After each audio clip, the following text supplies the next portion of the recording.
C'est l'heure de Crime Story, les rendez-vous d'Alfred Hitchcock racontés par Serge Sauvian. Aujourd'hui, c'est la faute de Brusky de Robert Plate.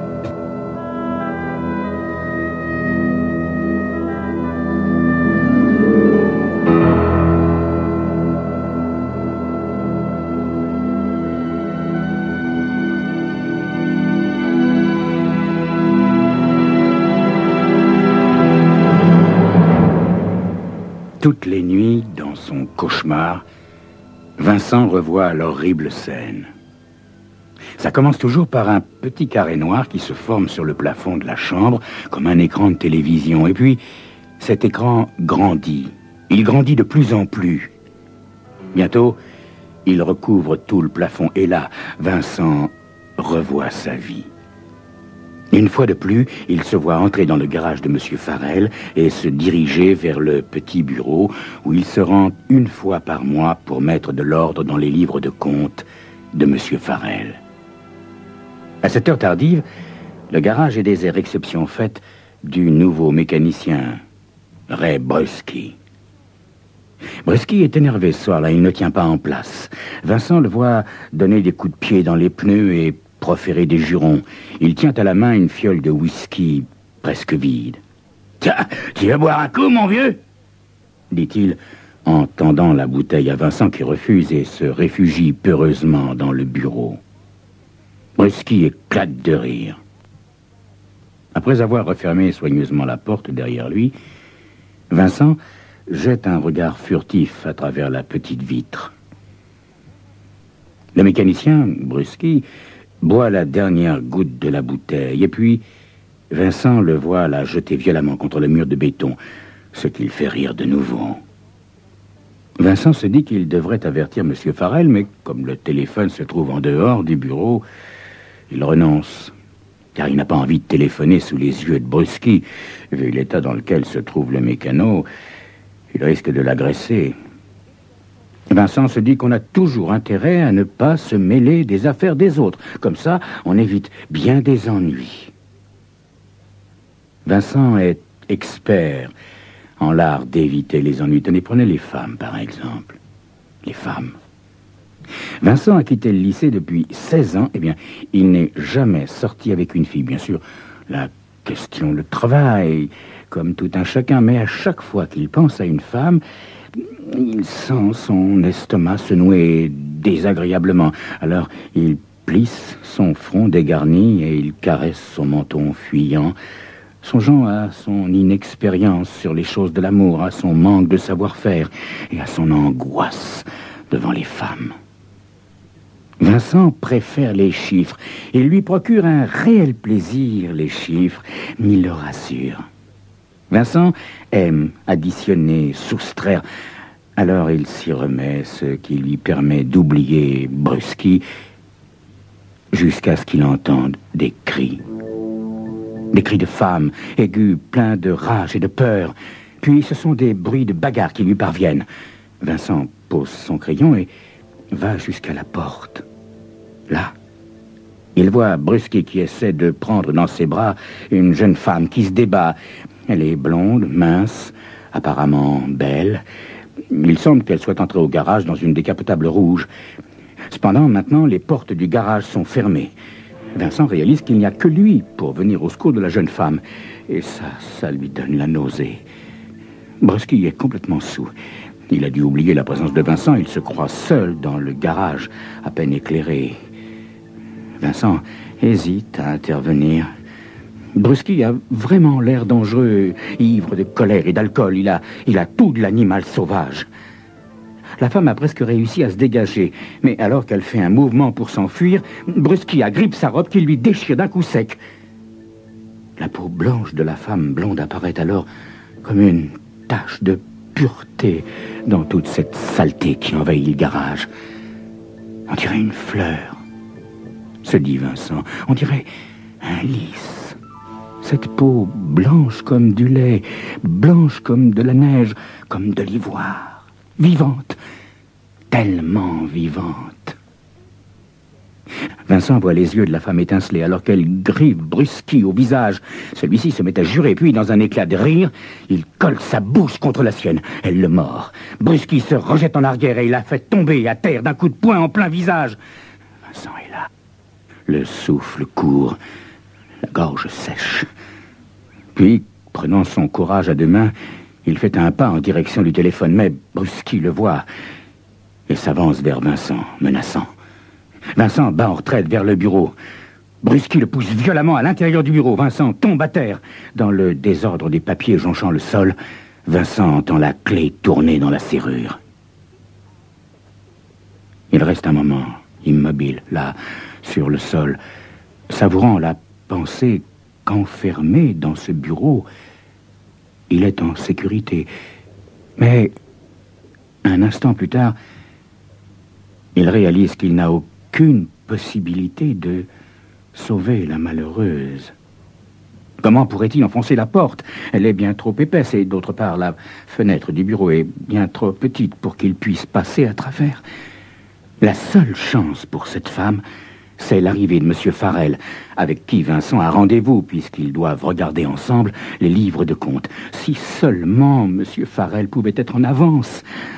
Cette pauvre femme. Soudain, Vincent entend un gémissement sourd et des supplications étouffées. Il se lève et va jusqu'à la fenêtre. La jeune femme semble bien mal en point. Elle est à terre, immobile. On entend un bruit de pas. C'est M. Farrell. Au premier regard, il a compris ce qui s'était passé. Il attrape une grosse clé anglaise et se précipite sur Brusky et l'assomme. Voilà. Ça aurait dû être la fin de l'histoire. Vincent aurait peut-être tout oublié si on l'avait laissé tranquille. Mais non. On l'a forcé à revivre chaque détail, maintes et maintes fois. Chaque détail. D'abord les flics, et puis les inspecteurs, et encore d'autres inspecteurs au commissariat. Ensuite, Vincent a dû subir les longues entrevues avec les avocats, et enfin les contre-interrogatoires épuisants lors du procès. Combien de fois? Combien de fois? Des centaines de fois, on a obligé Vincent à revivre la scène. Maintenant, chaque détail est gravé à tout jamais au fond de lui-même, jusqu'à en faire partie intégrante.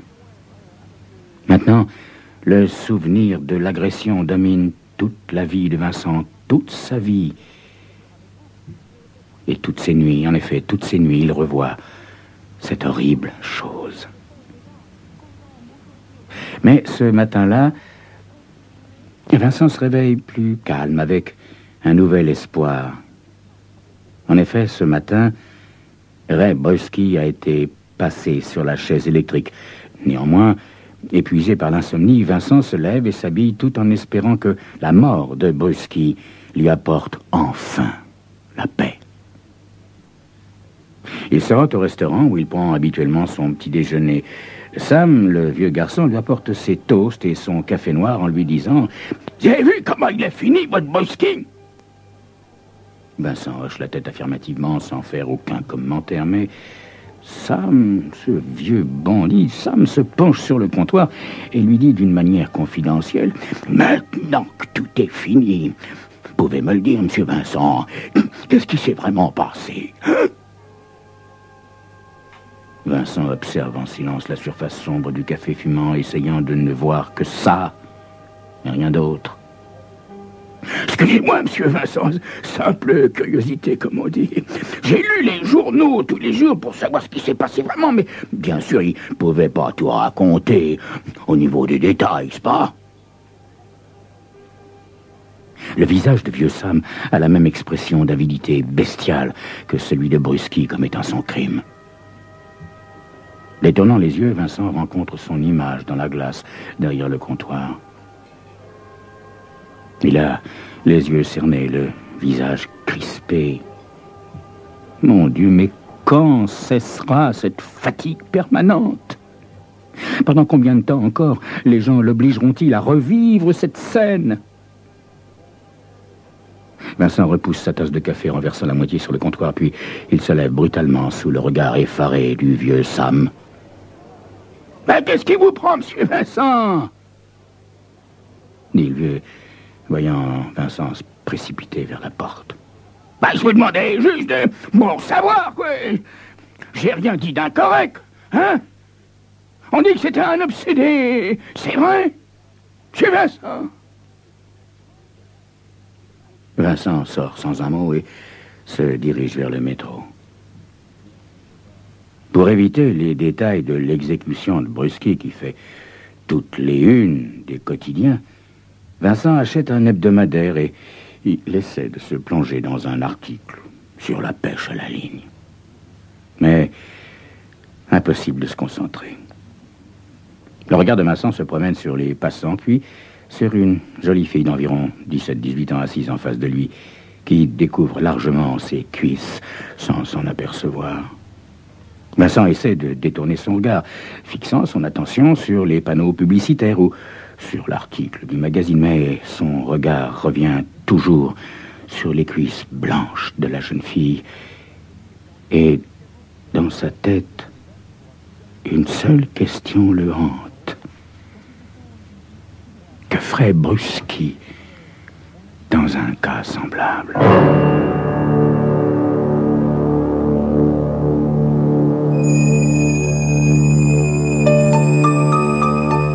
Brusky, encore Brusky, toujours Brusky.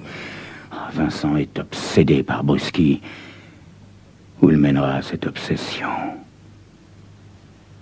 C'est ce que vous saurez dans quelques instants.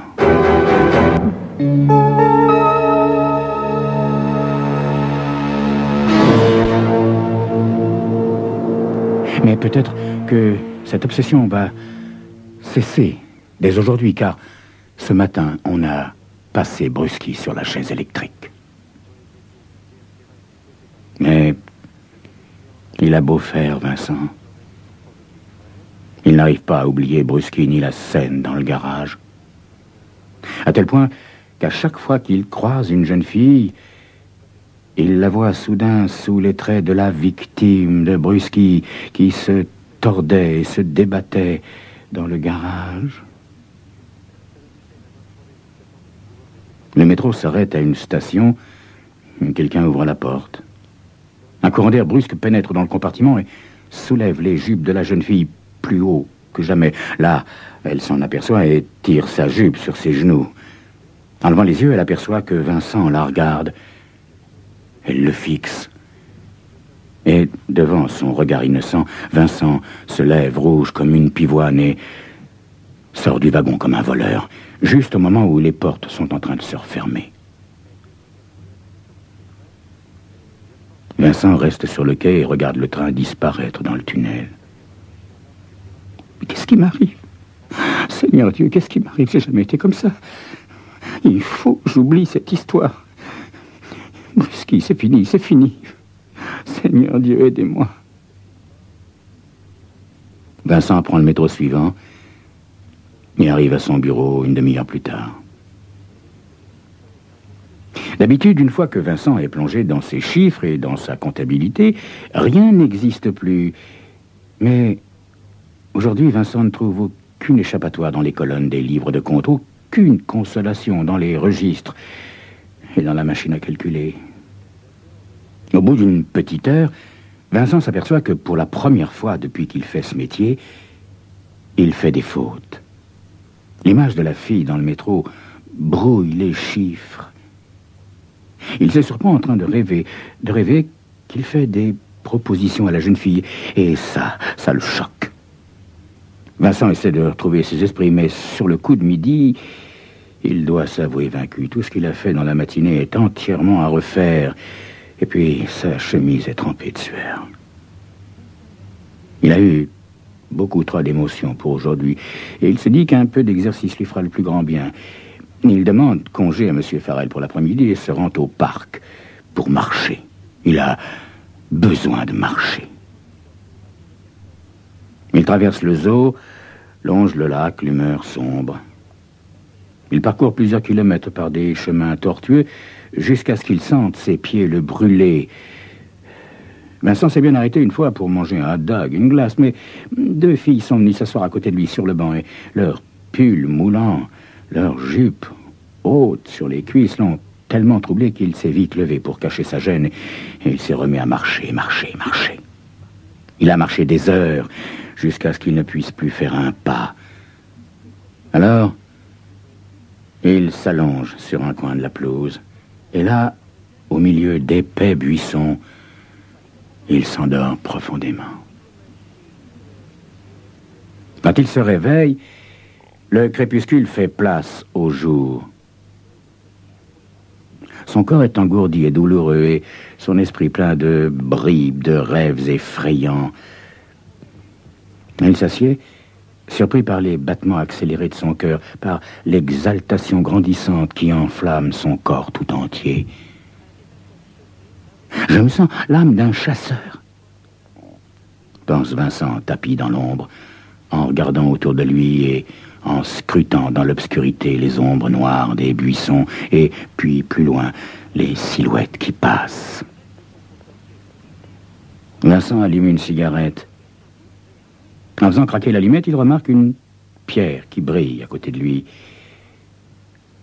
En se levant, il ramasse la pierre et la glisse dans sa poche. L'étrange exaltation est toujours là, omniprésente. Vincent la ressent alors qu'il chemine le long des sentiers obscurs, croisant des hommes seuls, des couples, alors que lui, Vincent, attend de trouver une femme seule. À cette minute précise, il se sent, soulagé.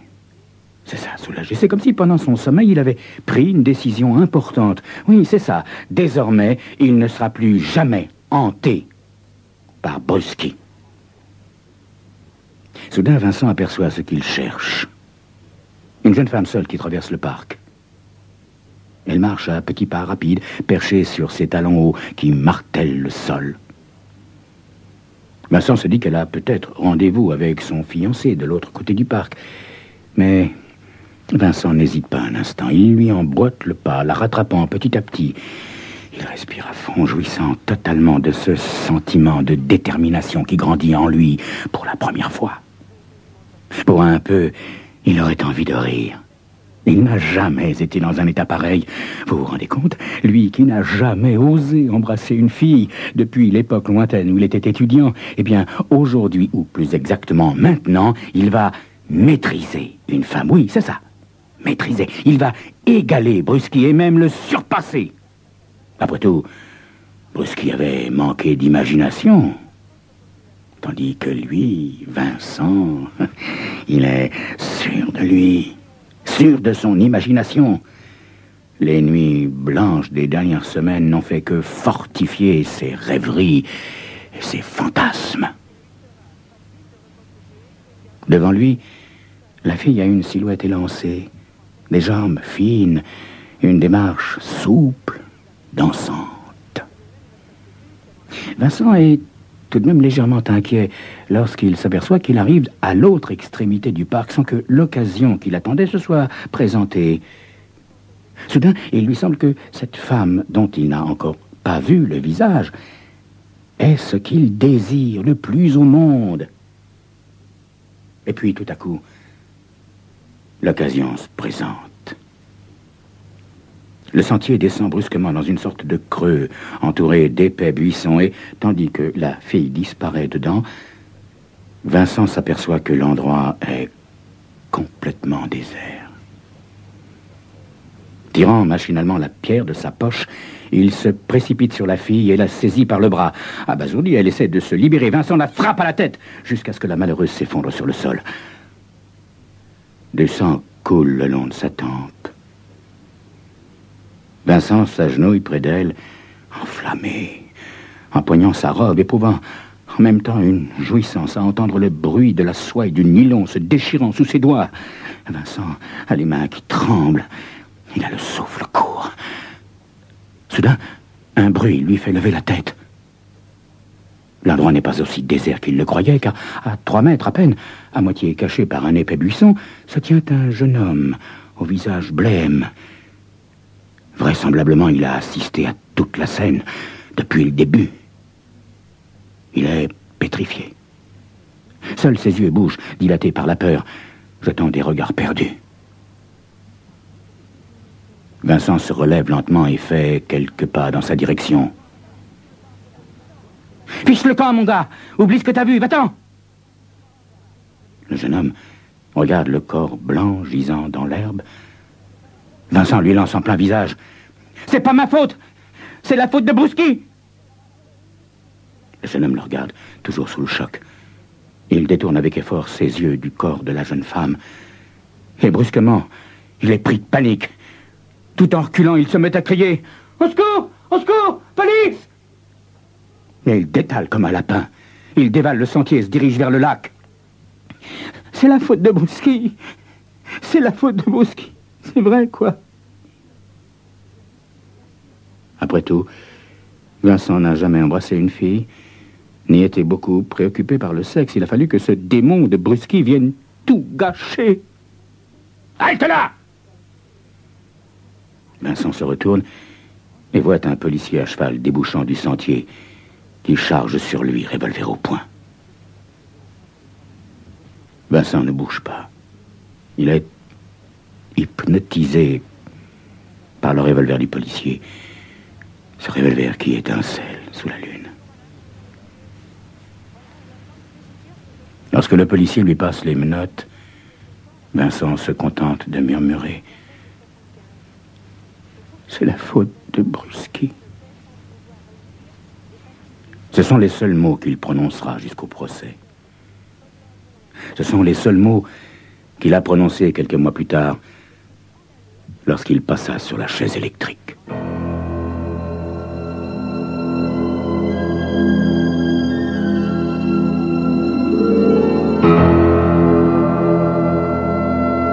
C'était Crime Story, les rendez-vous d'Alfred Hitchcock, racontés par Serge Sauvion. Aujourd'hui, c'est La faute de Brusky de Robert Plate.